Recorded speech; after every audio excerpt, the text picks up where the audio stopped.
Ek groet u, kom ons gesels oor die goeie herder. Die tyd van die Ou Testament en ook in die tyd dat Jesus op aarde gewandel het, was skaapboerdery algemeen gewees. Dis waarom Jesus die volgende gesê het, sodat almal dit kon verstaan. Johannes 10 vers 11, ek is die goeie herder. Die goeie herder lê sy lewe af vir die skape. In vers 14 sê hy weer, ek is die goeie herder. Ek ken my eie en word deur my eie geken.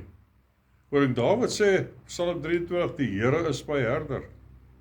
Verder het Jesus gesê in vers 16 van Johannes 10, die laaste deel, en dit sal wees een kudde, een herder.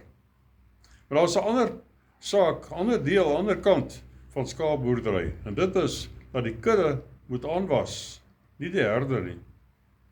Jesus sê Matteus 28 vers 19, gaan dan heen, maak disippels van al die nasies. Dis die Godgegewe verpligting van elke gelowige, nie net die pastoor nie, om te vermeerder, om disippels te maak. Kerkbywoning verminder, kerke raak leeg en sluit dikwels, omdat gelowiges ongehoorsaam is aan Jesus se opdrag. My broeder en my suster, Jesus het jou lief, en die Heilige Gees is daar om jou te bemagtig, om jou Godgegewe verpligting uit te leef, om verlore siele in die koninkryk van God in te bring. Kom ons spring aan die werk, en ons maak die koninkryk van God vol, en die hel leeg. Mag die Here u seën.